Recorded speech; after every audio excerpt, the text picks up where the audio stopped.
Hello guys, this is Bhupendra Singh. Welcome to let's crack UPSC CSC Hindi. ये हमारी पूरी एक टीम है जो आपको 2020 में जो होने वाला एग्जाम है यूपीएससी का, उसके एग्जाम के लिए सफलता के लिए आपके लिए प्रतिबद्ध है, कटिबद्ध है। ये मेरे बारे में, मुझे 5 साल का टीचिंग एक्सपीरियंस है। इसके साथ साथ मैं यूपीएससी और एमपीपीएससी जैसे एग्जाम में भी अपीयर्ड हुआ हूँ, गेट क्वालिफाइड किया है एमए किया इकोनॉमिक्स से, और ऑनर और मैनेजिंग डायरेक्टर हूँ दिल्ली आईएएस ग्वालियर का। हमारा प्राचीन भारत का इतिहास खत्म हो चुका है, मध्यकालीन का भारत हम लोग पढ़ रहे हैं। इसमें भी हम लोगों ने बहुत सारी बातें कर ली हैं। तो हमारी जो बातें हैं थोड़ा सा मध्यकालीन भारत में थोड़ा सा हटके चल रही है, ठीक है ना। तो इससे पहले कुछ इंपॉर्टेंट बातें आपको बताना चाहता हूँ कि अनअकैडमी आप सभी जानते हैं इंडिया का लार्जेस्ट ऑनलाइन एजुकेशन प्लेटफॉर्म है। यहाँ पर स्ट्रक्चर्ड कोर्स होते हैं, लाइव क्लासेस होती हैं, क्विज होते हैं। अगर आपको लाइव क्लास देखनी है तो आप देख सकते हैं अनअकैडमी लर्निंग ऐप डाउनलोड करने के बाद। यहाँ पर इंडिया के टॉप एजुकेटर होते हैं, वो आपको यहाँ पर पढ़ाते हैं। ऐसा नहीं कि यहाँ पर हर कोई पढ़ा सकता है। यहाँ पर इंडिया के टॉप एजुकेटर पढ़ाते हैं जो अपने आप में मास्टर होते हैं, अपने सब्जेक्ट के मास्टर होते हैं। और यहाँ पर हर महीने जो है नया कोर्स लॉन्च होता है। ऐसा नहीं कि पुराने कोर्स से ही आपको पढ़ाया जाएगा या फिर रिकॉर्डेड वीडियो आपको चलाए जाएंगे, ऐसा नहीं है। समय समय के अनुसार इसमें अपडेट होते रहते हैं। इसके अलावा आपको एक पूरा कॉम्प्रिहेंसिव सिलेबस भी मिलेगा। कॉम्प्रिहेंसिव सिलेबस में आपको polity, economics, current affairs, history, ये सब आपको मिल जाएगा। इसके बाद आपने जो कॉम्प्रिहेंसिव सिलेबस से जो पढ़ा है उसकी तैयारी आपकी कितनी है, ये भी आप ट्रैक कर सकते हो आप मॉक टेस्ट के माध्यम से। तो मॉक टेस्ट आप दीजिए, तो GS paper first, GS paper second, दोनों के मॉक टेस्ट देकर आप देख सकते हैं कि आपके कितने मार्क्स आ रहे हैं। इसके अलावा आपको शेड्यूल का कोई दिक्कत नहीं है, किस टाइम पर कितनी क्लासेस होती हैं, या फिर आपको टाइम नहीं मिल रहा है तो कोई बात नहीं है, सुबह की क्लास आप शाम को ले सकते हैं। कोई लैंग्वेज बैरियर नहीं है, आप हिंदी, इंग्लिश, तमिल, तेलुगु इन सब में आप आराम से चीजें कर सकते हो। आपको अगर सब्सक्रिप्शन लेना है तो आपको प्ले स्टोर से सबसे पहले तो अन अकेडमी लर्निंग ऐप डाउनलोड करना पड़ेगा। उसके बाद आपको कैट सब्सक्रिप्शन पर क्लिक करना पड़ेगा। यहाँ पर जो कोर्स है 1 महीने, 3 महीने, 6 महीने, 1 साल और 2 साल का यहाँ पर कोर्स है। मैं तो यही बोलूंगा कि 2 साल का कोर्स आप लीजिए, क्योंकि सिविल सेवा परीक्षा की तैयारी कम से कम 2 साल सिलेबस में तो ले ही लेती है। क्योंकि 1 साल में आप कोचिंग करोगे और 1 साल में आप बुक्स वगैरह पढ़ोगे, आप पेपर एनालाइज करोगे, किस तरह से चीजें चलती हैं। तो ये सब चीजें आपको कम से कम 2 साल का समय तो लगता है। जो बच्चे बोलते हैं कि हमने 1 साल में पेपर क्वालिफाई किया है, वो सब झूठ बोलते हैं, ठीक है। कम से कम उनके पीछे, उनके सफलता के पीछे 4 या 5 साल की मेहनत छुपी हुई होती है। वो कॉलेज टाइम से स्टार्ट कर देते हैं या फिर ग्रेजुएशन से ही स्टार्ट कर देते हैं, तभी जाके वो फर्स्ट अटेम्प्ट में सिलेक्शन ले पाते हैं। और वो लोग भी फर्स्ट अटेम्प्ट जो है सोच समझ के देते हैं। ऐसा नहीं कि मतलब कि हाथ मुंह धोए और फर्स्ट अटेम्प्ट देने चले गए। अगर तैयारी हो तो ही फर्स्ट अटेम्प्ट दो, वरना बिल्कुल भी मत दो। तो यहाँ भी आपको जो है 46,800 रुपये फीस जमा नहीं करनी है। यहाँ पर आप बीके लाइव कोड को यूज करोगे तो इंस्टेंटली आपको फिर से 10% का डिस्काउंट मिल जाएगा, ठीक है। तो ये हमारी बात हो गई। तो हम देखते हैं कि आज का हमारा क्या टॉपिक है।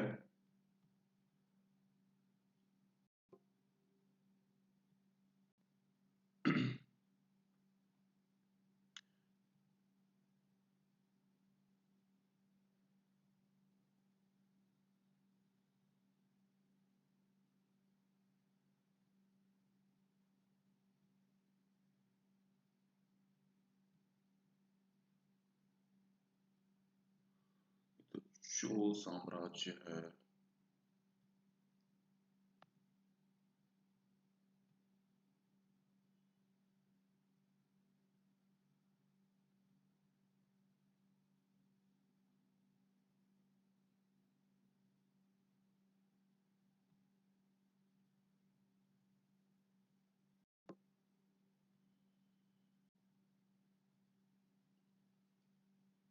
हम लोग सल्तनत कालीन इतिहास की बात कर रहे थे। सल्तनत कालीन में हम लोगों ने बहुत सारी चीजें हैं उनको पढ़ लिया था, और आपको मैंने पीडीएफ भी सेंड कर दी थी। थोड़ा सा कल टेक्निकल इशू था, इसलिए मैं समय पर आपको पीडीएफ सेंड नहीं कर पाया। लेकिन उसके बाद 12-2 बजे मैंने स्टार्ट कर दिया था, ठीक है। तो दिल्ली सल्तनत में हमने किस किस की बात कर ली थी और कौन कौन सी चीजें हमारी बची हुई हैं। तो हमारा जो आज का टॉपिक है वो अलाउद्दीन खिलजी के बारे में होने वाला है। आप सभी ने पद्मावत देखी है और पद्मावत के बारे में आप सभी जानते हैं। और हमें यहाँ से स्टार्ट नहीं करनी थी। तो पद्मावत के बारे में आप सभी लोग जानते हैं किस तरह से मूवी बनाई गई है। लेकिन मैं आपको बताऊं कि मूवी एक अलग चीज होती है और इतिहास एक अलग चीज होती है। मूवी को थोड़ा सा इंटरेस्टिंग बनाने के लिए कुछ चीजें उसमें ऐड कर दी जाती हैं, है ना। लेकिन यहाँ इतिहास में जो बात होती है वही बात होती है। ऐसी कोई बात होती नहीं है उसमें कि इंटरेस्टिंग बनाया जाए। इसलिए इतिहास बोरिंग सब्जेक्ट बन जाता है। कितने स्टूडेंट ऐसे हैं जो इतिहास को बोरिंग समझते हैं। तो हमारा खिलजी वंश है वो स्टार्ट हो गया है। तो देखते हैं क्या कहता है। तो देखो, हम लोगों ने सल्तनत काल की बात की थी और सल्तनत काल में भी हमने बहुत सारी चीजों की बात की थी, ठीक है। सल्तनत काल में हम लोगों ने किस किस की बात की थी। एक तो हमने बात की थी जानकारी के स्रोत, कहाँ से हमें जानकारी के स्रोत मिलते हैं। तो चचनामा, किताब उल हिंद, तहकीक ए हिंद, किताब उल यामिनी, तारीख ए जहांगूसा, सियासतनामा, ताज उल मासीर, तबाकत ए नासिरी, आशिका, खजाइन उल फुतूह, नूह सिपर, तुगलकनामा, फतवा ए जहांदारी, तारीख ए फिरोज शाही, तारीख ए फिरोज शाही दो। फिर हमने कुतुबुद्दीन ऐबक के बारे में बात की। कुतुबुद्दीन ऐबक के समय का राजनीतिक, प्रशासनिक और आर्थिक परिदृश्य किस प्रकार का था, ये भी हम लोगों ने बात कर ली है। इल्तुतमिश की हम लोगों ने बात की थी। इसके बाद रजिया सुल्तान की हम लोगों ने बात की थी। इसके बाद बहराम शाह की हम लोगों ने बात की थी। अलाउद्दीन महसूद शाह, नसीरुद्दीन महमूद। फिर हमने बलबन की बात की थी। आप सभी को पता है कि रजिया सुल्तान के बाद, कुतुबुद्दीन ऐबक के बाद बलबन था, वो अत्यंत महत्वपूर्ण शासक था, ठीक है। इसके समक्ष बहुत सारी समस्याएं थी। इन समस्याओं के निदान के बाद इसने अपने प्रशासनिक शासन का संचालन किया, ठीक है। इसके बाद हमारा महत्वपूर्ण वंश वंश आता है खिलजी, ठीक है। तो मैंने आपको बताया था कि खिलजी, देखो, बलबन का उत्तराधिकारी केकूबाद एवं क्यूमर्स हुए। क्यूमर्स का संरक्षक जलालुद्दीन खिलजी था और इसकी हत्या कर उसने खिलजी वंश की नींव डाली। क्यूमर्स का संरक्षक कौन था? वो था जलालुद्दीन खिलजी। मैंने आपको बताया था कि जब भी राजा कमजोर होगा तो उसका सामंत या फिर उसका सेनापति उसको मारकर उसकी गद्दी को हथिया लेगा। ये सब मैंने बातें आपको बताई थी। तो ये भी एक कमजोर शासक था, इसीलिए जलालुद्दीन खिलजी ने इसको मारकर, इसकी हत्या करके खिलजी वंश की स्थापना करी। क्योंकि जितने भी राजा हुए हैं तो या तो विदेशी आक्रमणकारी होंगे, विदेशी आक्रमणकारी इन पे आक्रमण करेंगे और अपने राज्य की स्थापना करेंगे। लेकिन 90% लोगों की मैं बात करता हूं तो 90% लोगों में क्या होगा कि उनके सामंत होंगे या फिर उनके सेनापति होंगे। उनके सामंत होंगे या फिर उनके सेनापति होंगे। यही लोग जो हैं वो गद्दी हासिल करेंगे और राजा बनेंगे, ठीक है। इसी प्रकार से जलालुद्दीन खिलजी है वो राजा बन गया। आपको एक टाइमलाइन है वो समझ में आ रही है ना कि खिलजी वंश की स्थापना किस प्रकार से हुई थी। अब हम बात करते हैं जलालुद्दीन खिलजी, खिलजी वंश की स्थापना किस समय हुई थी। तो इसकी जो समयावधि है वो 1290 से 1296 के बीच इसकी समयावधि है। देखो, मैं आपको एक बात और बताना चाहता हूं, एक बात और बताना चाहता हूं कि ये जो पैनल पे पढ़ाते हैं एजुकेटर, तो मेरे पास भी पैनल है, लेकिन पैनल पे पढ़ाने के लिए मेरे पास टाइम नहीं मिल पाता है। क्यों? क्योंकि मुझे पढ़ाने के लिए कहीं और भी जाना पड़ता है, ठीक है। तो स्टूडियो में रह के एक जगह मैं नहीं पढ़ा सकता हूं, इसीलिए मैं लैपटॉप के माध्यम से पढ़ाता हूं। इंटरेस्टिंग नहीं होता है, लेकिन फिर भी आपको पढ़ना है। आपको क्या मतलब है, इंटरेस्टिंग हो या फिर ना हो, आपको ज्ञान लेने से मतलब है, कहीं से भी ज्ञान आए, ठीक है। तो हम आगे बात करते हैं खिलजी वंश के बारे में। तो जलालुद्दीन खिलजी ने कहा कि शासन का आधार शासितों की इच्छा है। वस्तुतः यह एक उदार शासक था, ठीक है। हालांकि इसने मार के, किसको मारा था इसने, और उसको मारने के बाद इसने गद्दी हासिल की थी। कमेंट बॉक्स में नाम बता दो उसका, क्योंकि मैं जानना चाहता हूं कितना आपको याद रहता है। तो इसका मतलब यह है कि जब तक जनता खुश रहेगी तब तक क्या है, शासक शासन करता रहेगा। राजा राजा का अस्तित्व तभी तक है जब तक जनता खुश है। अगर जनता खुश नहीं है तो राजा कहीं ना कहीं तरीके से मात खा जाएगा, या तो उसको सामंत मार देगा या फिर उसका सेनापति मार देगा या फिर आम जनता के द्वारा उसको मार दिया जाएगा, ठीक है।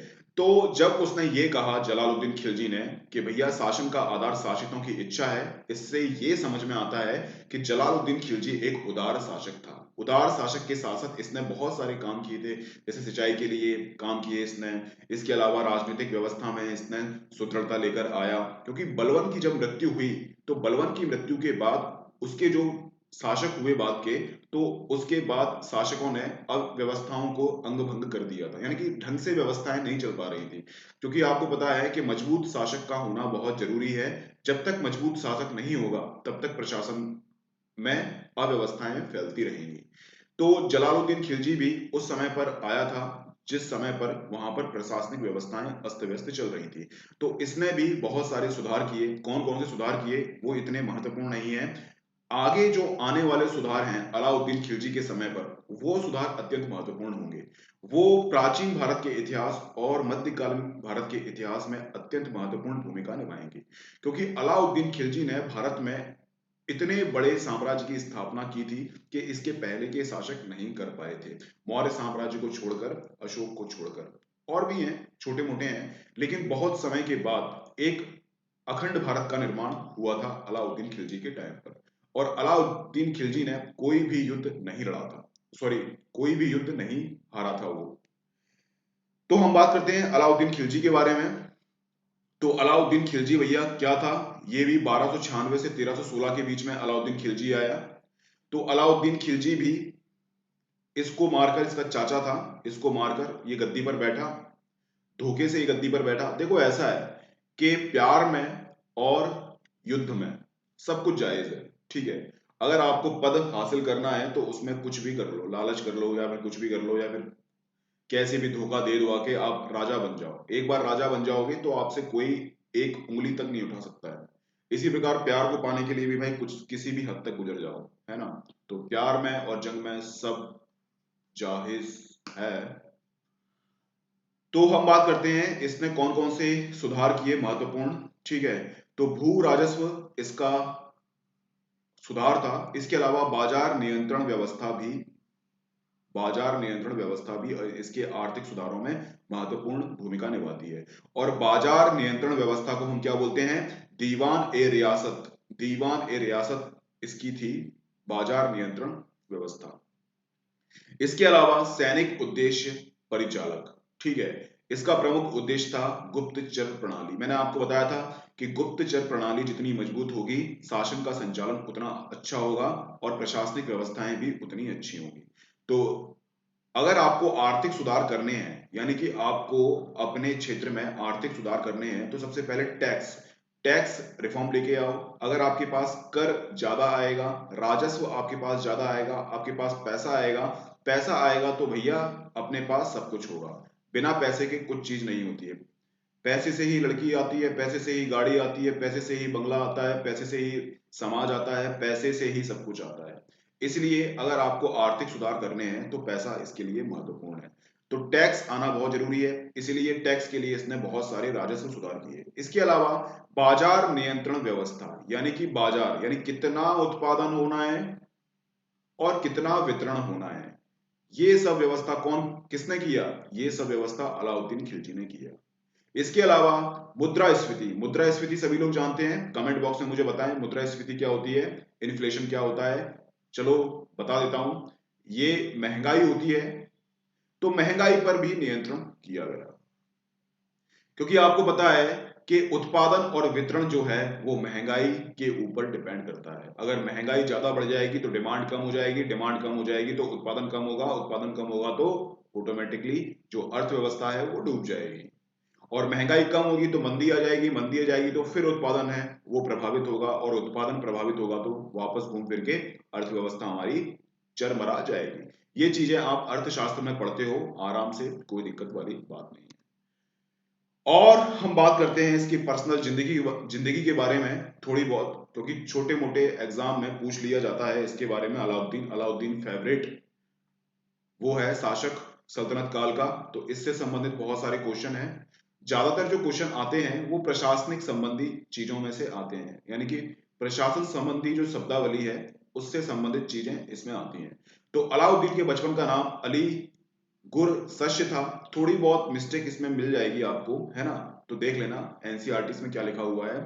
इसने दिल्ली के लाल महल में अपना राज्य अभिषेक करवाया। ठीक है, आपको पता है किसकी हत्या करके ये राजा बना था? कमेंट बॉक्स में मुझे बता दो, इससे पहले मैंने आपको चीजें बताई थी। इसके अलावा अलाउद्दीन के पास 4 प्रमुख योद्धा थे जिनकी तुलना वह पैगंबर के 4 खलीफा से करता था।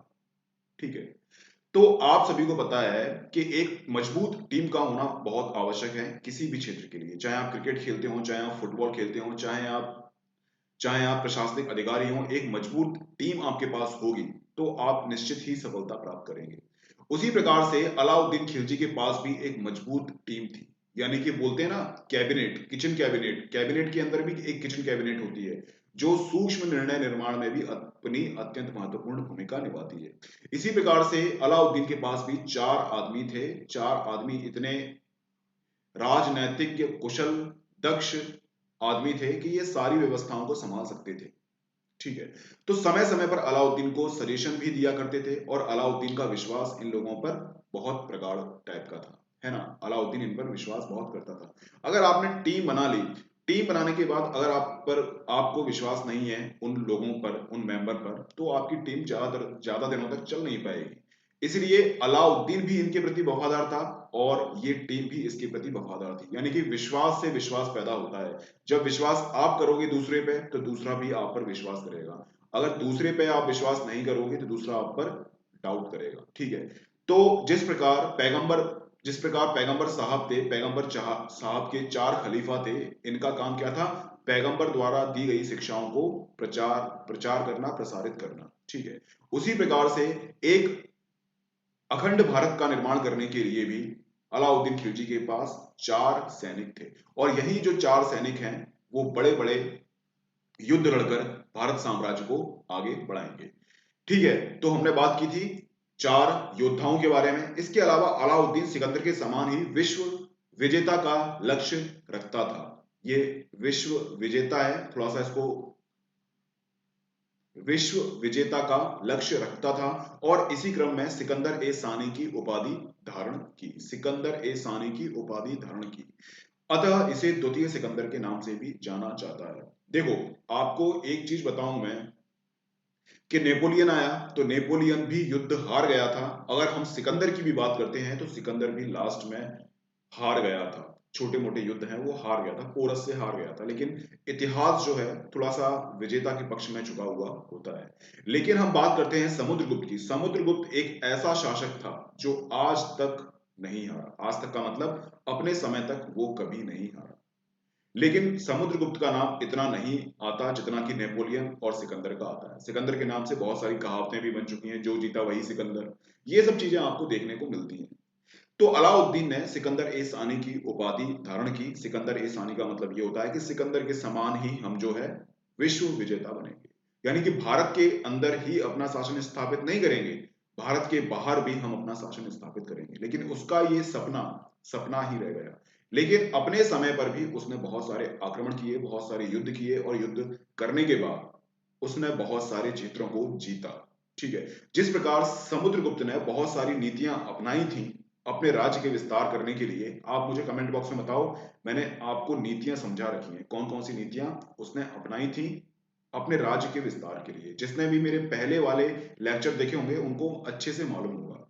ठीक है, तो इसी प्रकार अलाउद्दीन खिलजी ने भी अपने राज्य के विस्तार के लिए बहुत सारी नीतियां अपनाई, किसी को मना के, किसी के साथ वैवाहिक संबंध स्थापित करके, किसी को मार पीट के, किसी के साथ युद्ध करके, किसी को युद्ध करके उसको हरा के उसकी जमीन वापस करके, है ना, किसी से टैक्स वसूल कर उसको छोड़ दिया संधि करके। ये सब चीजें अलाउद्दीन सिकंदर के टाइम पर आती हैं अपने राज्य को जीतने के लिए। क्योंकि सिर्फ आप एक नीति से आप सारी चीजें नहीं कर सकते हैं। जैसे अगर आपको कलेक्टर बनना है तो आपको अलग नीति को आपको फॉलो करना पड़ेगा। अगर आपको एसएससी एग्जाम पास करना है तो आपको अलग नीति को फॉलो करना पड़ेगा। अगर आपको बैंक का एग्जाम देना है तो आपको अलग चीज को फॉलो करना पड़ेगा, अलग नियमों को फॉलो करना पड़ेगा। यानी कि आपको अगर सभी एग्जाम को क्वालिफाई करना है तो आपको अलग अलग नीतियां बनानी पड़ेंगी। एक नीति से आप कभी भी एग्जाम क्वालिफाई नहीं कर सकते हैं। ठीक है, इसी प्रकार से अलाउद्दीन खिलजी ने अलग अलग क्षेत्र को जीतने के लिए अलग अलग नीति अपनाई। इसके अलावा अलाउद्दीन ने गुजरात का अभियान कर शासक राय करण बघेल को पराजित किया। इस अभियान में उसने मलिक काफूर नामक व्यक्ति को 1000 दिनार में खरीदा, अतः मलिक काफूर को 1000 दिनारी भी कहा जाता है। देखो, उस समय पर भी दास प्रथा मौजूद थी। मैंने आपको बताया था मौर्य साम्राज्य में कि दास कितने प्रकार के होते थे। तो युद्ध क्षेत्र में हारे हुए लोग थे, उनको भी दास बनाया जाता था। इसके अलावा जो जनजाति लोग थे, उनको भी दास बनाया जाता था। इसके अलावा ऐसे दास भी हुआ करते थे जो ऋण अपना चुकाने में असमर्थ हुआ करते थे। तो उसी प्रकार के दासों में मलिक काफूर भी एक दास था और इसको खरीदा था मलिक काफूर ने 1000 दिनार में। और आपको पता है कि इसके साम्राज्य के विस्तार के निर्माण में मलिक काफूर की अत्यंत महत्वपूर्ण भूमिका रहती है। ठीक है, इसने इस तरह से अपना युद्ध अभियान चलाया और अपना मध्य भारत से लेकर दक्षिण भारत तक इसने अपने साम्राज्य की स्थापना की। अब मलिक काफूर मेल था फीमेल था, इसके बारे में हमें कोई भी मतलब नहीं है, कोई भी नहीं पूछेगा। ठीक है, तो इसके बारे में आप बिल्कुल भी ध्यान मत देना। ठीक है, तो गुजरात विजय सबसे महत्वपूर्ण विजय है। तो गुजरात में जो रायकरण बघेल था उसको पराजित करके मलिक काफूर ने अपनी योग्यता को बताया। इसके अलावा अलाउद्दीन खिलजी इसके अलावा अलाउद्दीन खिलजी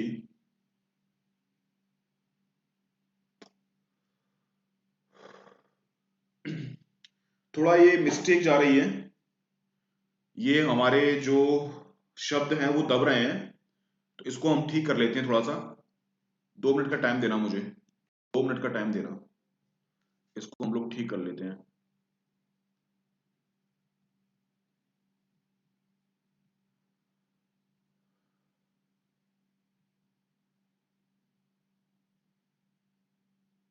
शब्द दब रहे हैं, उसको हम थोड़ा सा ठीक कर रहे हैं। 2 मिनट का टाइम देना, बस 2 मिनट में हम फिर से अलाउद्दीन खिलजी को याद करते हैं। अच्छा, आप मुझे ये बताओ कि अलाउद्दीन खिलजी से आपको क्या सीखने को मिलता है, आप मुझे ये बता दो। अलाउद्दीन खिलजी से आपने कौन सी चीजें सीखी जिससे आप इंस्पायर हुए और आपको लगता है कि आपको भी ये काम करना चाहिए।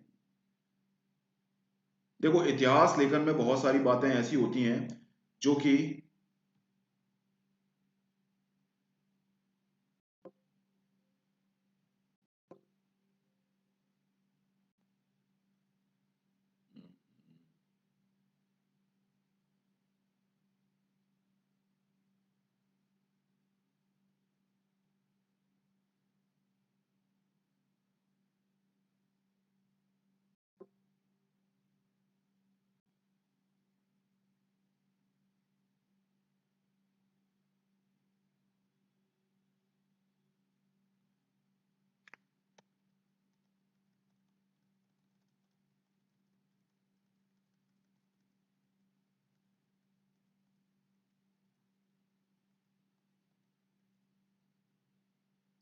अब सभी को सही दिख रहा है ना?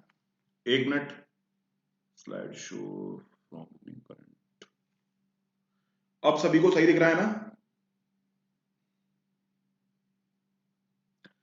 अब सभी को कमेंट बॉक्स में मुझे बताओ कि अब सभी को कंटेंट सही दिख रहा है ना? अब फोटो से दब तो नहीं रहा चीजें?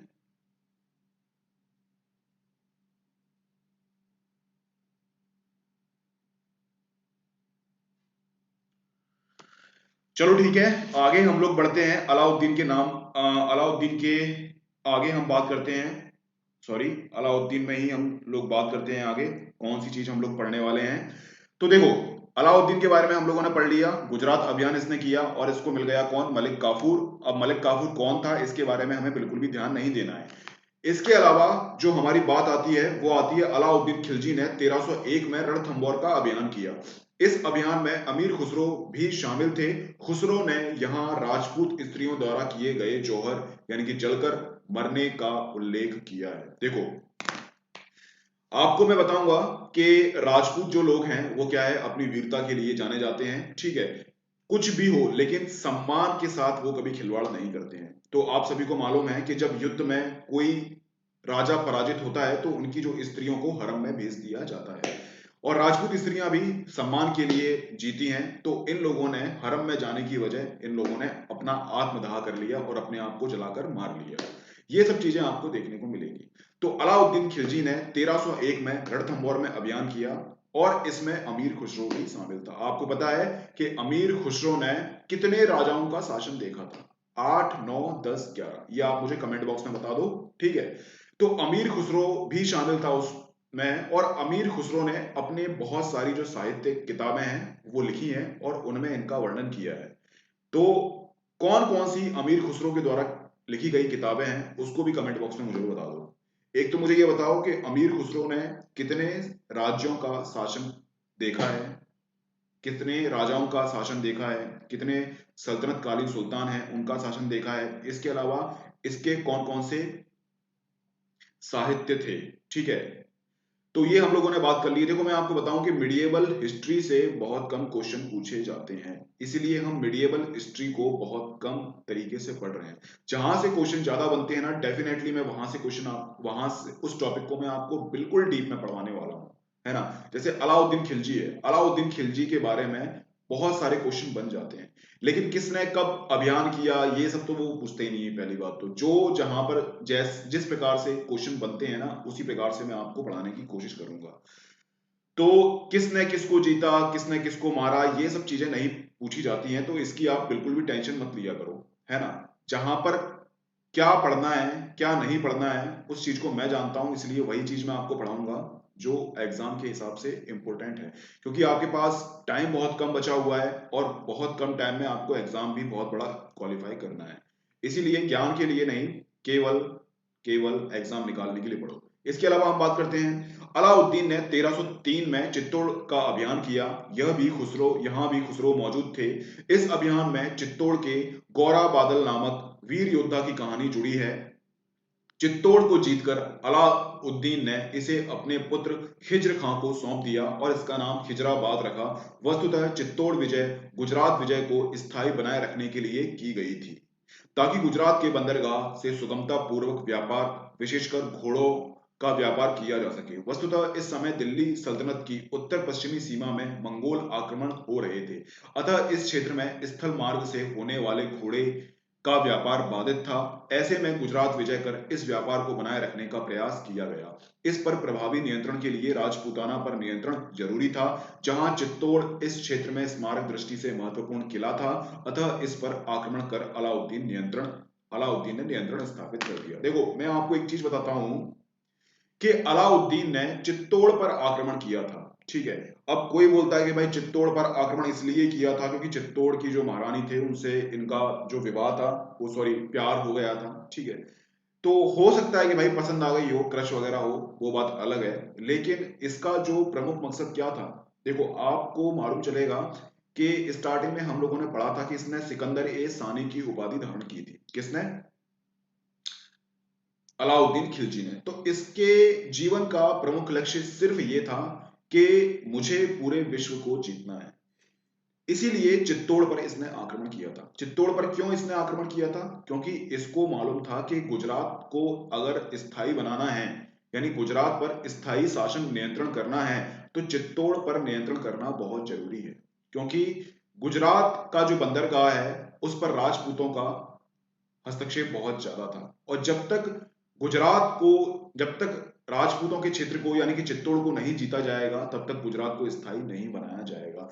गुजरात बंदरगाह अत्यंत महत्वपूर्ण था, क्योंकि यूरोप से व्यापार करने के लिए, इसके अलावा अफ्रीका से व्यापार करने के लिए, इसके अलावा मध्य एशिया से व्यापार करने के लिए गुजरात बंदरगाह अत्यंत महत्वपूर्ण हुआ करता था।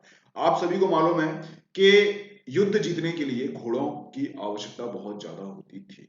उस समय घोड़ों की डिमांड भी बहुत ज्यादा हुआ करती थी, इसलिए घोड़े का व्यापार कहां से हुआ करता था? वो भी गुजरात से हुआ करता था। इसलिए गुजरात को स्थायी बनाने के लिए भी वहां पर हमें चित्तौड़ को जीतना आवश्यक था।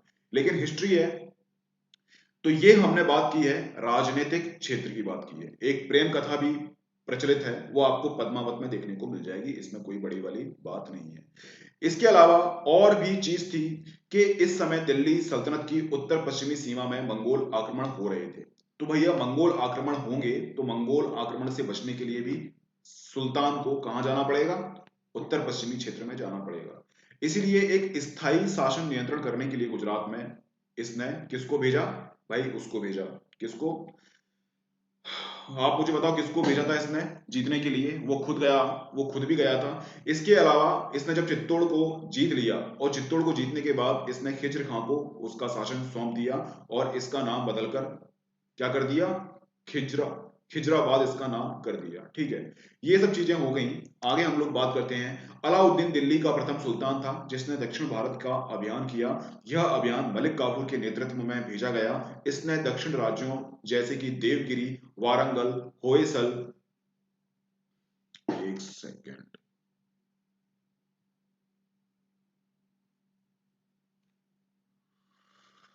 तो देखो ये क्वेश्चन भी पूछा गया है क्या, आपको यूपीएससी में एक मैप दे दिया गया था भारत का, ठीक है, ऐसे मैप दे दिया गया था भारत का, तो आपसे ये पूछ लिया गया था कि इस पथ का अनुसरण किसने किया था। आपको नाम दिए थे मलिक काफूर, अलाउद्दीन खिलजी, मोहम्मद बिन तुगलक और डी इनमें से कोई नहीं। तो आपको ये मालूम होना चाहिए कि इसका अनुगमन किसने किया था। इसका अनुगमन किया था हमारे मलिक काफूर ने। ठीक है, ये इसका जो मुख्य अभियान था वो दक्षिण भारत को जीतने का इसका मुख्य अभियान था। बात करते हैं, अलाउद्दीन दिल्ली का प्रथम सुल्तान था जिसने दक्षिण भारत अभियान किया था। यह अभियान मलिक काफूर के नेतृत्व में भेजा गया था। देखो, अलाउद्दीन दिल्ली का प्रथम सुल्तान था, ध्यान देने योग्य बात है। क्यों? क्योंकि और इससे पहले जो भी सुल्तान हुए हैं उन सुल्तानों की इतनी हिम्मत नहीं हुई है कि वो दक्षिण में आए, क्योंकि दक्षिण में जैसे ही वो आक्रमण करते, अपने साम्राज्य का विस्तार करते, तो उत्तर पश्चिम से कौन, मंगोल लोग आक्रमण कर दिया करते थे, और मंगोल लोग आक्रमण करेंगे तो दिल्ली सल्तनत पूरी खत्म हो जाएगी। इसीलिए जो अलाउद्दीन से पहले के जो सुल्तान थे उन्होंने कभी भी दक्षिण भारत पर आक्रमण करके अपने साम्राज्य को स्थापित करने की बात नहीं की है। ठीक है, इसीलिए अलाउद्दीन पहला सुल्तान था जिसने दक्षिण भारत पर अभियान किया, और यहीं पर यूपीएससी ने क्वेश्चन पूछ लिया, क्योंकि अलाउद्दीन था वो पहला सुल्तान था जिसने दक्षिण भारत पर आक्रमण किया। बात करते हैं आगे, तो इसने दक्षिण राज्यों में देवगिरी, वारंगल, होयसल, पांड्य राज्यों को पराजित करके उनके प्रति सम्मान की नीति अपनाई। सम्मान की नीति क्या होता है कि देवगिरी को जीत लिया, वारंगल को जीत लिया, होयसल को जीत लिया, पांड्य को जीत लिया। ठीक है, सम्मान की नीति अपनाई, यानी कि इनको हराकर इनके साम्राज्य, इनके राज्य इनको वापस दे दिए, और एक निश्चित समय पर निश्चित टैक्स इनको देना पड़ता था। किसको? अलाउद्दीन खिलजी को। ये नीति अगर आपको याद हो तो समुद्रगुप्त के टाइम पर भी आपको देखने को मिलेगी, और उन्हें शासन करने का पूरा अधिकार दिया गया, बदले में उन्हें बड़ी धनराशि प्राप्त की गई। इस तरह यह नीति प्राचीन भारत के समुद्रगुप्त के द्वारा दक्षिण राज्यों के प्रति अपनाई गई। ग्रहण मोक्ष अनुग्रह, ये संस्कृत शब्द है, इसको आपको याद करना है। ग्रहण मोक्ष अनुग्रह की नीति के समान दिखाई देती है। इस दृष्टि से अलाउद्दीन खिलजी मध्यकालीन भारत में अनोखा साम्राज्यवादी ठहरता है। ठीक है, तो जिस प्रकार से समुद्रगुप्त ने नीति अपनाई थी कि भाई उनको हराओ, उनको हराने से क्या मतलब होगा, जिससे उनको यह समझ में आ जाएगा कि भाई अगर हमने इनसे स्वतंत्र राज्य की घोषणा कर दी तो ये कभी भी हमको हरा सकते हैं और हराकर हमें बंदी बना लेंगे, और बंदी बनाने के साथ साथ ये हमसे जो है हमारा साम्राज्य भी छीन लेंगे। इसलिए इनको प्रूव करने के लिए इनको हराना भी जरूरी था कि समय समय पर ये लोग बगावत ना करें और एक निश्चित धनराशि भी हो जाए हमारे पास इकट्ठी। ठीक है, ये सब बातें हो गई। और एक रीजन और था इसका, एक रीजन ये था कि इतने बड़े साम्राज्य को अकेले केंद्र के द्वारा चलाना मुश्किल था, इसलिए एक मजबूत सामंत होना भी आवश्यक थे। अब ये लोग राजा के द्वारा, राजा की वजह अब ये सामंत हो गए, क्योंकि अब ये धनराशि दिया करते थे, लेकिन इनको अधिक स्वायत्ता भी दी गई, अधिक स्वायत्ता भी दी गई, जिससे कि ये अपना प्रशासनिक, आर्थिक और राजनीतिक नियंत्रण स्थापित कर सके। इसके अलावा अलाउद्दीन के काल में सर्वाधिक मंगोल आक्रमण हुए। 1299 में कुतलक ख्वाजा के नेतृत्व में मंगोल ने दिल्ली पर आक्रमण किया। देखो, आप मुझे बताओ कि मंगोल कब से आक्रमण कर रहे थे, पहली बार मंगोल आक्रमण किस शासक के समय पर हुआ था, ये आपको कमेंट बॉक्स में पढ़ाना, वो बताना है। मैंने आपको ये पढ़ाया भी था और मैंने आपको ये भी बताया था कि ये सर्वाधिक महत्वपूर्ण क्वेश्चन है। तो अलाउद्दीन के काल में सर्वाधिक मंगोल आक्रमण हुए और 1299 में कुतलक ख्वाजा के नेतृत्व में मंगोल ने दिल्ली तक आक्रमण किया। ठीक है, अब हम बात करेंगे किस तरह से इसने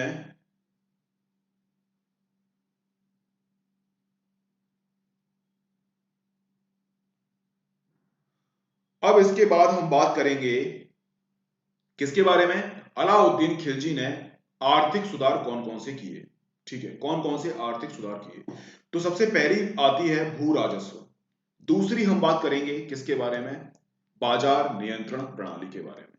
इसने दो चीजें हैं वो दो चीजों के सुधार में अत्यंत महत्वपूर्ण भूमिका निभाई। एक तो कौन से में, एक तो राजस्व के संबंध में और एक है हमारा बाजार नियंत्रण प्रणाली के संबंध में, ठीक है। इसके अलावा घोड़े और दास के संबंध में भी इसने बहुत सारे सुधार किए। इसके अलावा कुछ छोटे मोटे तथ्य होते हैं, इनको भी हम देख लेंगे कौन कौन सी चीजों में इसने सुधार किए थे। इसके बाद मुबारक खिलजी आएगा और मुबारक खिलजी के बाद हमारा तुगलक वंश है, हम लोग स्टार्ट कर देंगे, ठीक है। तो जल्दी जल्दी हम लोग देख लेते हैं कौन कौन सी चीजें हम आते हैं। तो सबसे पहली बात यह है आर्थिक सुधार की, ठीक है। तो भू राजस्व की हम लोग बात करते हैं, इसका उद्देश्य क्या था। इसका उद्देश्य ये था राष्ट्रीय आय में वृद्धि करना और मध्यस्थों का अंत करना अथवा धन के संकेंद्रण को रोकना। आपको पता है कि जैसे राजा होता है, राजा टैक्स लगाएगा तो किसके माध्यम से टैक्स वसूला जाएगा, एक सरकारी अधिकारी तो होगा ना, एक सरकारी अधिकारी है। अब ये सरकारी जो अधिकारी जो होगा वो आम जनता से पैसे वसूलेगा। अब मान लो कि टैक्स 10 रुपए टैक्स है, अब जनता से ये टैक्स कितना वसूलेगा, जनता से ये टैक्स वसूलेगा भैया 12 रुपए या फिर 15 रुपए, 5 रुपए इसकी जेब में जाएंगे, ठीक है।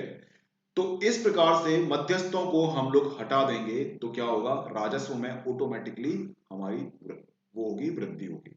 और जो जनता के द्वारा जो टैक्स दिया जा रहा है उस पर टैक्स की कमी होगी, यानी कि अब इसको 10 रुपए ही टैक्स देना पड़ेगा।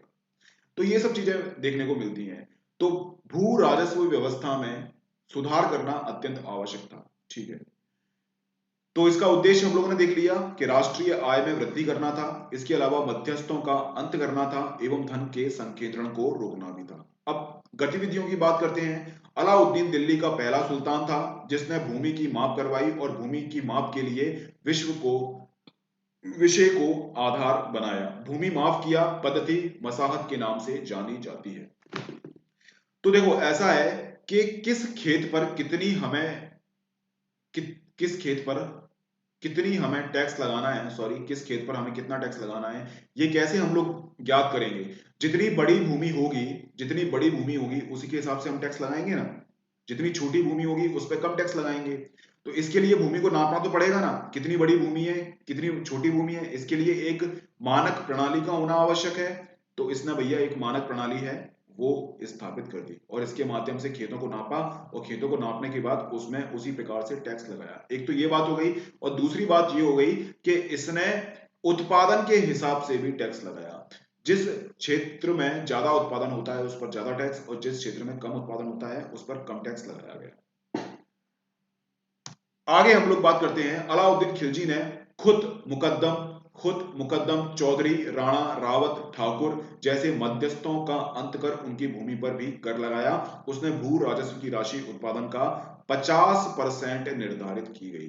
अगर आपको मालूम हो तो आप मुझे ये बता दो कि गुप्त काल में, ये इंपोर्टेंट क्वेश्चन है और कई बार पूछा भी जा चुका है, गुप्त काल में कितना परसेंट राजस्व था, कितना परसेंट राजस्व था गुप्त काल में। तो इस प्रकार से अलाउद्दीन खिलजी ने अपने राजस्व को बढ़ाने के लिए जो मीडिएटर थे, खुद मुकद्दम चौधरी राणा रावत और ठाकुर, ये सब जो लोग हैं ना वो आपको आज भी सरनेम के रूप में मिल जाएंगे। ऐसे ऐसे कितने लोग हैं अभी जो लाइव सेशन देख रहे हैं जिनका सरनेम खुद मुकद्दम चौधरी राणा ये रावत और ठाकुर में से एक है, ठीक है। तो ये मध्यस्थ लोग थे, ये अलाउद्दीन खिलजी के लिए काम करते थे राजस्व को निकलवाने का, है ना। तो इन पर भी इसने कर लगा दिया, यानी कि पहले तो इनको हटा दिया और इनकी जो भूमि थी इन पर भी कर लगा दिया गया। पहले के शासक थे वो मध्यस्थों पर कर नहीं लगाते थे, मध्यस्थों पर कर नहीं लगाते थे, लेकिन अलाउद्दीन खिलजी ने अपने साम्राज्य की स्थापना के लिए खुद मुकद्दम चौधरी और राणा रावत इन पर भी कर लगाना स्टार्ट कर दिया और कर की राशि बढ़ाकर 50% कर दी गई, ठीक है।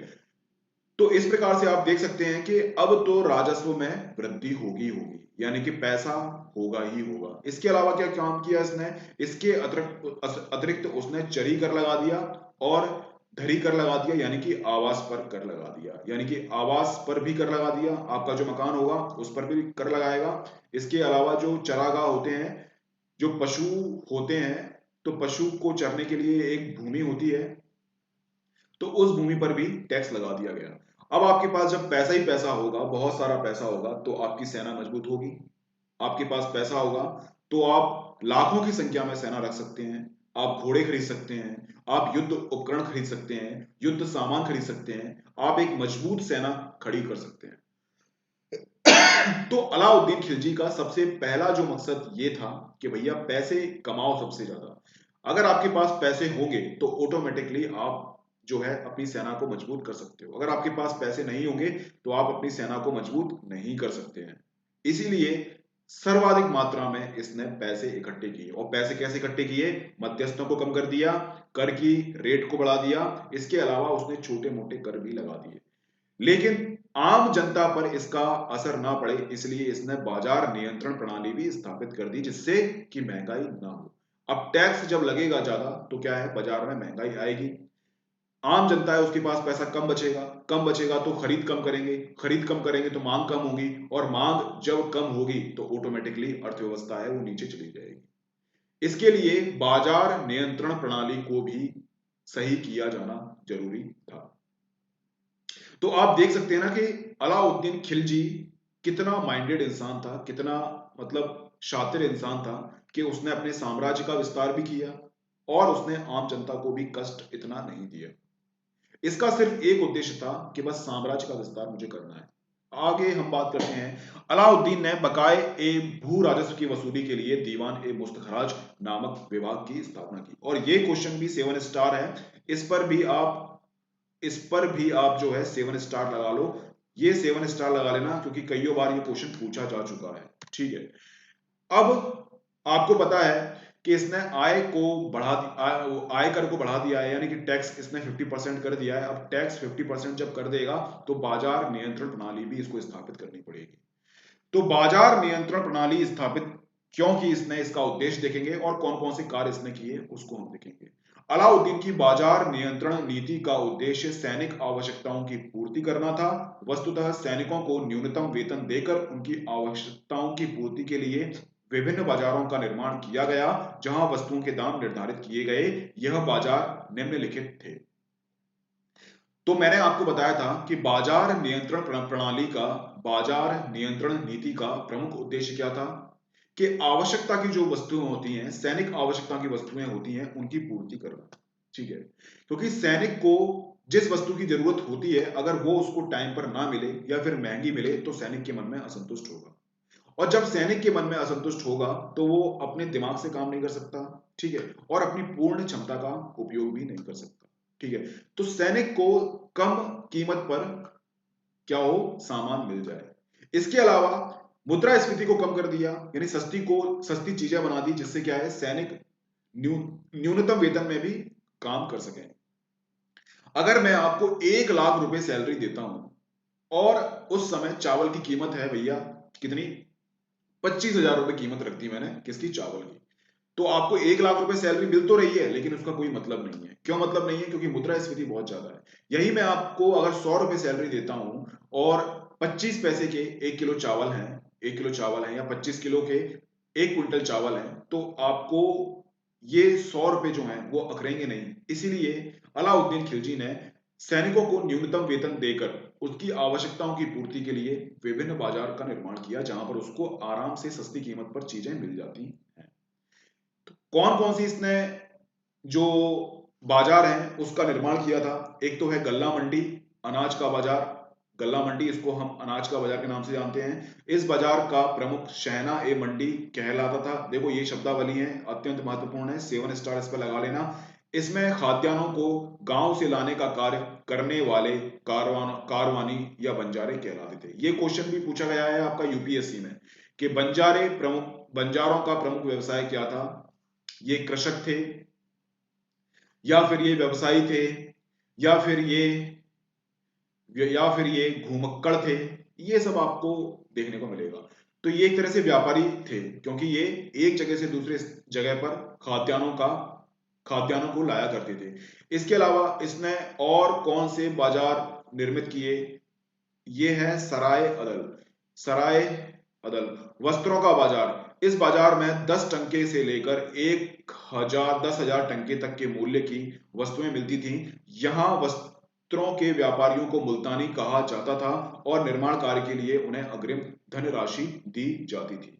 ठीक है, तो महंगी चीजों से लेकर सस्ती चीजें भी यहाँ से मिलती थी। अगर महंगी चीजों की बात करते तो 10,000 टंके तक के मूल्य के यहाँ पर वस्त्र मिलते थे। और आप मुझे एक क्वेश्चन का आंसर दे दो कि टंके टंके का निर्माण किस धातु से होता था? सोना, चांदी, तांबा, पीतल और लोहा। ठीक है, लोहा तो उस टाइम पर था ही नहीं, तो आप तो इसको वैसे ही एलिमिनेट कर दोगे। तो इस बाजार में सस्ती भी चीजें थी और इस बाजार में महंगी भी चीजें थी। और ये शब्दावली है मुल्तानी। इस मुल्तानी शब्दावली को भी याद कर लेना। ठीक है, अगर एग्जाम में पूछेगा तो ये मत बोलना कि सर आपने पढ़ाया नहीं था। मुल्तानी किसको बोलते हैं? वस्त्रों के व्यापारी को मुल्तानी बोलते हैं। ये छोटी छोटी शब्दावली आपको परेशान कर सकती है छोटे छोटे एग्जाम में और बड़े बड़े एग्जाम में। इसके अलावा इसने और कौन कौन से काम किए? इसने घोड़े, दास एवं मवेशियों के बाजार भी खोले।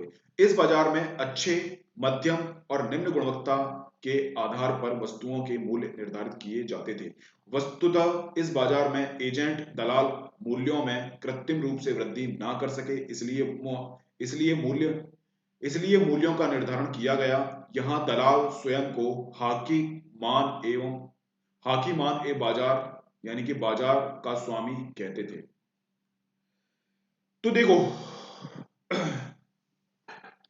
तो केंद्र के द्वारा चीजों को यहां पर क्या है, निर्धारित कर दिया गया, उसकी कीमत निर्धारित कर दी गई। अगर अच्छी क्वालिटी की चीजें हैं तो उसकी अच्छी कीमत रखी जाएगी। मध्यम क्वालिटी की चीजें हैं तो मध्यम रेट उसकी रखी जाएगी, और निम्न गुणवत्ता वाली चीज है तो उसकी रेट भी बहुत कम रखी जाएगी। इसमें ऐसा नहीं है कि इस रेट के निर्धारण में एजेंट की महत्वपूर्ण भूमिका हो। एजेंट को हटाने के लिए यहां पर क्या है, केंद्र के द्वारा क्वालिटी के हिसाब से चीजों के मूल्य निर्धारित कर दिए गए। और दलाल उस समय पर किस नाम से जाने जाते थे? ये नाम भी आप याद कर लेना, हाकी मान ए बाजार। ठीक है, बाजार इसके बाद लिखा हुआ है, तो अगर आपको ये क्वेश्चन मिल जाता है, ये ऑप्शन मिल जाता है, तो थोड़ा सा अनुमान लगा लेना आप कि बाजार जो होता है वो, बाजार में कौन होता है? बाजार में एजेंट होता है। तो जरूर ये शब्दावली है वो जरूर जुड़ी होगी किससे? एजेंट से जुड़ी होगी। इसके अलावा अलाउद्दीन खिलजी ने प्रत्येक वस्तु का मूल्य निर्धारित करते हुए 7 अधिनियम बनाए और पूरी बाजार व्यवस्था की देखरेख के लिए दीवान ए रियासत विभाग, ये विवाह नहीं है, ये विवाह नहीं है, ये विभाग है। ठीक है, थोड़ी सी प्रिंटिंग मिस्टेक कर देता है हमारा टाइपिंग मास्टर। तो विभाग की स्थापना करवाई एवं कालाबाजारी रोकने के लिए राय परवान नामक अधिकारी नियुक्त किए गए, जो परमिट जारी करता था ताकि लोग निर्धारित मात्रा में ही वस्तुएं प्राप्त करें। तो ठीक है, मूल्य निर्धारित करने के लिए इसने अधिनियम बनाए। इसके अलावा बाजार की देखरेख के लिए इसने दीवान ए रियासत पद का निर्माण करवाया। इसके अलावा कालाबाजारी को रोकने के लिए राय परवान नामक अधिकारी की नियुक्ति की। तो आप देख सकते हैं किस प्रकार कालाबाजारी को रोकने के लिए, बाजार व्यवस्था की देखरेख करने के लिए और मूल्य निर्धारित करने के लिए इसने कौन कौन से काम किए। इससे इसकी प्रशासनिक व्यवस्था है वो सुचारू रूप से चल सके। आगे हम बात करते हैं, बाजार नियंत्रण व्यवस्था को सुचारू रूप से चलाने के लिए राजकीय गुप्तचर, बरीद एवं व्यक्तिगत गुप्तचर, मुनिहान नियुक्त किए। इस तरह बाजार नियंत्रण व्यवस्था अर्थात मूल्य से निर्भरता एक अनोखी बात थी। इस दृष्टि से अलाउद्दीन खिलजी मध्यकालीन अर्थशास्त्री ठहरता है। ठीक है, अब जो बाजार व्यवस्था इसने बना दी है, अब ये बाजार व्यवस्था ढंग से संचालित हो पा रही है या फिर नहीं हो पा रही है, अब इसको देखने के लिए कौन आएगा? राजा तो आएगा नहीं, सम्राट तो आएगा नहीं, अलाउद्दीन खिलजी तो आएगा नहीं, कौन आएगा? ऐसे लोग आएंगे, गुप्तचर। ठीक है, तो राजकीय गुप्तचर यानी कि सरकारी जो गुप्तचर होते हैं वो कौन होते हैं? उनको हम बरीद के नाम से जानते हैं, ये हमारा बरीद है।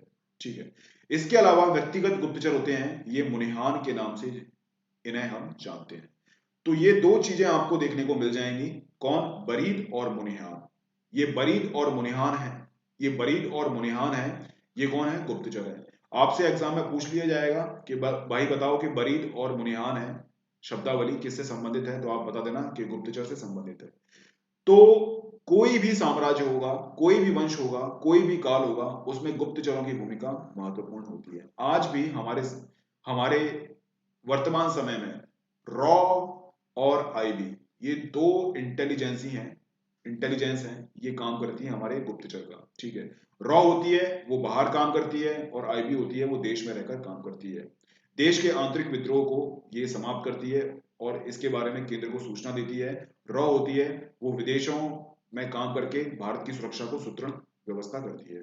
तो आप देख सकते हैं कि किस प्रकार अलाउद्दीन खिलजी ने बाजार व्यवस्था को नियंत्रित करके बाजार व्यवस्था को नियंत्रित करके ये साबित किया कि अलाउद्दीन खिलजी एक अर्थशास्त्री के रूप में आ रहा है सामने। ठीक है, इसके बाद और क्या बात की है इसने? अलाउद्दीन प्रथम दिल्ली सुल्तान था जिसने राजनीति और धर्म का पृथक्करण किया। उसने कहा कि मैं नहीं जानता कि शरीयत में क्या लिखा है, मैं वही करता हूं जो राज्य के हित में हो। तो अभी तक यानी कि इससे पहले के जो शासक थे यानी कि बलबन, रजिया सुल्तान, इल्तुतमिश, कुतुबुद्दीन ऐबक, इन्होंने धर्म को राजनीति से जोड़ दिया था। लेकिन अगर हम बात करते हैं अलाउद्दीन खिलजी के बारे में, तो अलाउद्दीन खिलजी ने धर्म और राजनीति को अलग अलग कर दिया। यानी कि धर्म अलग रूल से संचालित होगा, अलग नियम से संचालित होगा, इसके अलावा राजनीति है वो अलग नियम से संचालित होगी, है ना। इसीलिए इसने ये कह दिया कि मैं नहीं जानता कि शरीयत में क्या लिखा हुआ है, मैं वही करता हूं जो राज्य के हित में है। यानी कि शरीयत में उस समय की व्यवस्था के अनुसार चीजें लिखी गई होंगी। आपको पता है कि समय के अनुसार सारी चीजें चेंज हो जाती हैं, जनरेशन गैप हमेशा आता रहता है। जैसे कि मैं आपसे बात करता हूं कि आपके पापा की जब शादी हुई होगी, तो आपके पापा की शादी के समय पर पापा को लड़की दिखाई भी नहीं गई होगी। लेकिन आज के समय पर क्या हो रहा है? आज के समय पर लड़का लड़की एक दूसरे को देखते हैं, पसंद करते हैं, तो ही शादी होती है। और हमारे आने वाले यानी कि बच्चे वाली जनरेशन होगी, हमारे बच्चों की जनरेशन होगी, उसमें तो लिव इन में रहना स्टार्ट कर देंगे, यानी कि आज भी लिव इन में रह रहे हैं। तो देखो ऐसा है कि समय के हिसाब से हमें अपने नियम है वो चेंज कर देने चाहिए। और हमारा जो सुप्रीम कोर्ट है, सुप्रीम कोर्ट ने भी लिव इन रिलेशनशिप को परमिशन दे दी है। इसलिए समय समय पर कानून चेंज होना चाहिए। इसी प्रकार से अब हम आते हैं अलाउद्दीन खिलजी के बारे में। तो अलाउद्दीन खिलजी ने यह कह दिया कि भाई शरीयत में जो भी लिखा हुआ है मैं उसको नहीं मानूंगा। मैं किसको मानूंगा? मैं सिर्फ मानूंगा जो चीजें, जो नीति राज्य के हित में होंगी, सिर्फ मैं उसी को मानूंगा। इसके अलावा अलाउद्दीन ने स्थायी सेना का निर्माण कर अलाउद्दीन ने स्थायी सेना का निर्माण कर सैनिकों को नगद वेतन देना प्रारंभ किया। सैन्य व्यवस्था में भ्रष्टाचार रोकने के लिए दाग घोड़े को दागना शुरू कर दिया एवं हुलिया सैनिकों की हुलिया यानी कि पहचान आरंभ की। देखो होता क्या था कि जब राजा घोड़े मंगाएगा कि बताओ तुम्हारे घोड़े कहां पर है, तो क्या करेगा? दूसरे से घोड़े मांगकर ये लोग दिखा देगा कि सरदार हमारे पास तो ये घोड़े हैं। दूसरे के पास जाएगा तो इसके घोड़े मांगकर ये बता देगा। मतलब एक ही घोड़े को तीन चार जगह दिखा दिया जाएगा। अब अलाउद्दीन खिलजी ने बोल दिया कि भाई हम घोड़े पर एक विशेष चिन्ह लगाएंगे, ठीक है, जिसमें नाम होगा, मालिक का नाम होगा और इसके अलावा घोड़े की पहचान होगी, है ना। इससे एक घोड़े का यूज आप बार बार नहीं कर सकते, आप हमें दिखाने के लिए, निरीक्षण करने के लिए आप दोबारा इस घोड़े का यूज नहीं कर सकते। और आपको एक सैनिक व्यवस्था भी रखनी पड़ेगी, यानी कि आपके नीचे सैनिक भी होने चाहिए। तो सैनिक का हुलिया लिखवाना भी इस लोगों ने स्टार्ट कर दिया। आप लोग कई फॉर्म भरते हैं, तो जब आप फॉर्म भरते हैं, मतलब पहले के आप फॉर्म भरते थे, तो उसमें आपसे पहचान चिन्ह के बारे में भी पूछा जाता था कि भैया बताओ कि पहचान चिन्ह क्या है।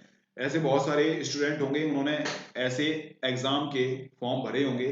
तो आप बोलते हैं भाई कि दाएं काल पे तिल या फिर माथे पे तिल, ऐसे आप पहचान चिन्ह बनाते हो। उसी प्रकार से अलाउद्दीन खिलजी के समय से ही ये व्यवस्था चलती हुई आ रही थी पहचान चिन्ह का। तो आपको दो चीजें याद रखनी है कि अलाउद्दीन खिलजी ने सैनिकों को नगद वेतन देना स्टार्ट किया था। नगद वेतन देना क्यों स्टार्ट किया था? क्योंकि भ्रष्टाचार कम हो सके और सैनिक की असंतुष्टता को संतुष्टता में बदला जाए, जिससे उनकी कार्य दक्षता में मजबूती आए। इसके अलावा इसने स्थायी सेना का निर्माण किया।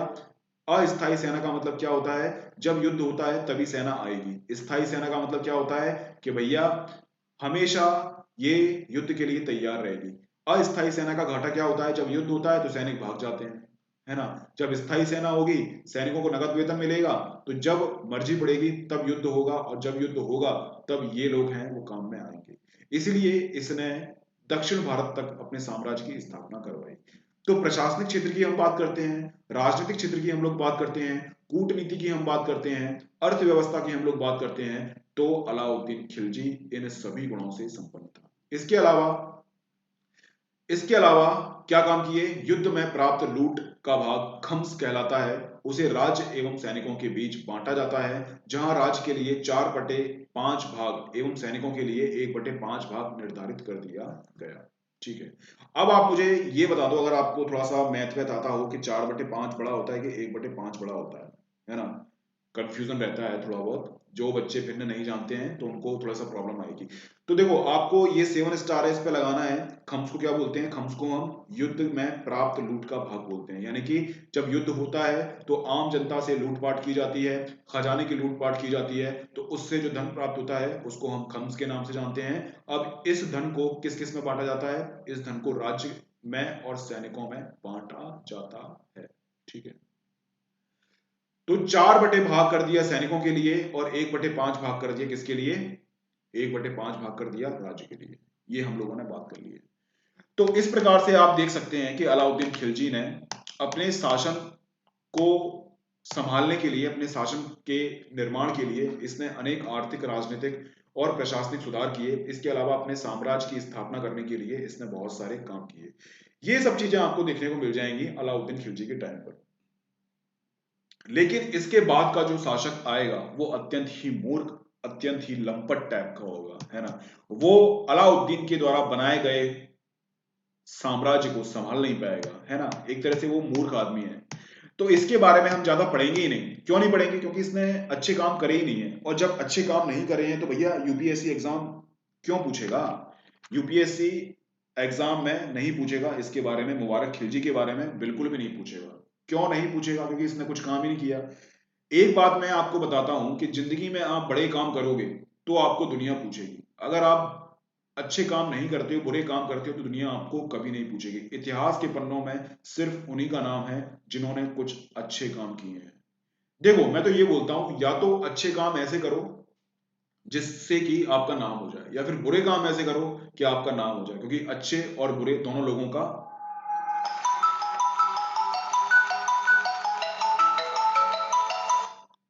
अच्छे लोग होते हैं और बुरे लोग होते हैं, दोनों का नाम होता है। लेकिन आपको बुरा काम नहीं करना है, आपको हमेशा अच्छा काम ही करना है और अच्छे लोग ही बनना है।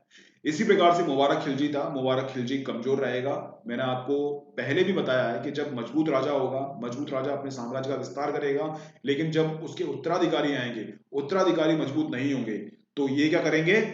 ये अपने साम्राज्य को भी खो देंगे। यार, कम से कम तुम अपने साम्राज्य का विस्तार नहीं कर सकते तो कम से कम आप अपने साम्राज्य को संभाल तो लो।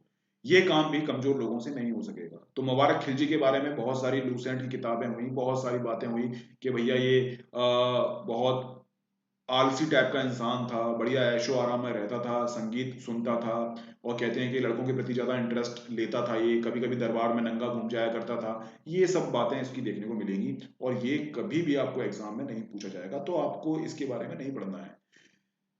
हाँ, जो इससे संबंधित जो महत्वपूर्ण बातें हैं उसको हम कर लेंगे। इसके संबंध में जो महत्वपूर्ण बातें हैं इसको हम कर लेंगे। इसके संबंध में महत्वपूर्ण बातें कौन सी हैं?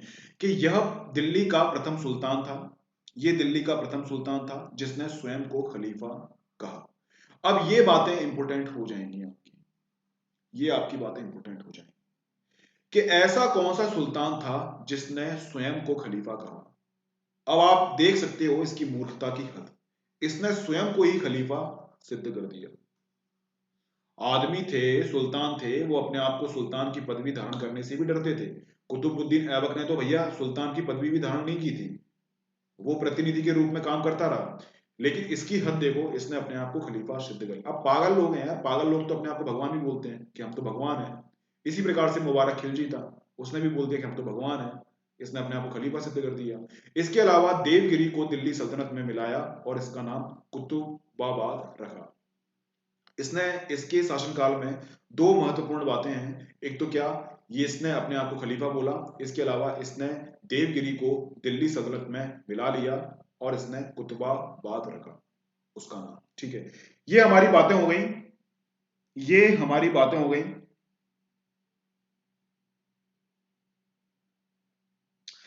तो हमारा जो है तुगलक वंश स्टार्ट होगा इसके बाद। तो तुगलक वंश में हम कौन कौन सी बातें पढ़ेंगे इसके बारे में हम लोग देख लेते हैं, कौन कौन सी बातें पढ़ेंगे। तो गयासुद्दीन तुगलक के बारे में पढ़ेंगे हम लोग। गयासुद्दीन तुगलक था, यही इसी ने ही तुगलक वंश की स्थापना की थी। और आप मुझे कमेंट बॉक्स में हौले हौले से ये बता दो कि तुगलक वंश है वो ईरानी थे, तुर्की थे, अफगानी थे, कौन थे तुगलक वंश। ठीक है, ये आपको मुझे बता दो, है ना। इसके बाद हम बात करेंगे गयासुद्दीन तुगलक के बारे गयासुद्दीन तुगलक के बाद हम बात करेंगे मोहम्मद बिन तुगलक के बारे में। और मोहम्मद बिन तुगलक ने भी बहुत सारे काम किए थे, लेकिन इसके जितने भी काम हुए वो नेगेटिव इफेक्ट लेकर सामने आए। इसमें दूरदर्शिता का अभाव था, हालांकि बहुत इंटेलिजेंट इंसान था, इसने बहुत सारे सुधार किए। और इसने, अगर हम बात करते हैं तो सांकेतिक मुद्रा, इसके जीवन की महत्वपूर्ण बात यह है कि इसने सांकेतिक मुद्रा का प्रचलन किया था, लेकिन वो भी फैल रही थी, फैल हुई वो भी। इस प्रकार से हम मोहम्मद तुगलक के बारे में बात करेंगे कि किस प्रकार से मोहम्मद तुगलक ने कौन कौन सी नीति अपनाई और किस प्रकार से वो असफल हुआ। राजधानी परिवर्तन, दोआब में कर वृद्धि, सांकेतिक मुद्रा का प्रचलन, खुरासान अभियान, कराचिल अभियान। ठीक है, इसके अलावा इसके शासनकाल में किस प्रकार से कौन कौन से विद्रोह हुए थे इसके बारे में भी हम लोग पढ़ लेंगे। विद्रोह में हम लोग बात कर लेंगे 1335, 1336, 1338, 1347। अन्य तथ्य के बारे में हम लोग पढ़ लेंगे। फिर फिरोज शाह तुगलक के बारे में हम पढ़ेंगे, इसके सामने समस्याएं कौन कौन सी थी, क्योंकि जब बलबन आया था तब भी समस्याएं थी। जो मोहम्मद बिन तुगलक है वो भी एक कमजोर शासक था, उसमें भी बहुत सारी समस्याएं उत्पन्न हो जाएंगी।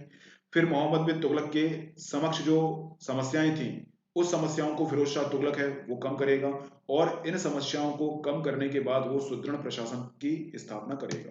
फिरोज शाह तुगलक के बाद ये तुगलक वंश है वो भी खत्म हो जाएगा। ठीक है, फिर नसीरुद्दीन महमूद आएंगे, है ना। कौन था ये तुगलक वंश का अंतिम शासक था, नसीरुद्दीन महमूद। ठीक है, इसके बाद हमारा सैयद वंश है, सैयद वंश स्टार्ट हो जाएगा हमारा। आप लास्ट में एक क्वेश्चन जाते जाते मुझे बता दो कि ऐसा कौन सा सल्तनत काल का वंश था, यानी कि लोधी वंश, तुगलक वंश या फिर खिलजी वंश, जिसने बहुत कम समय तक शासन किया, जिसने बहुत कम समय तक शासन किया। ऐसा कौन सा सुल्तान का शासन था जिसने बहुत कम समय तक शासन किया, कौन सा वंश था। देखो हम वंश की बात कर रहे हैं ना, हम तुगलक वंश की बात कर रहे हैं, तो ऐसा कौन सा वंश था, ऐसा कौन सा वंश था, ऐसा कौन सा वंश था जिसने कम समय पर कम समय के लिए शासन किया। तुगलक वंश, खिलजी वंश, या फिर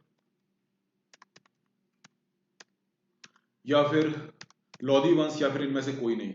ये क्वेश्चन पूछा जा चुका है, तो इस क्वेश्चन का आंसर हमें दे दो। कल हम तुगलक वंश है वो भी खत्म कर लेंगे। ठीक है, तो ये सब हमारी बात हो गई। तो आपको पीडीएफ है, पीडीएफ आपको दे दी जाएगी, पीडीएफ की टेंशन मत लेना बिल्कुल भी।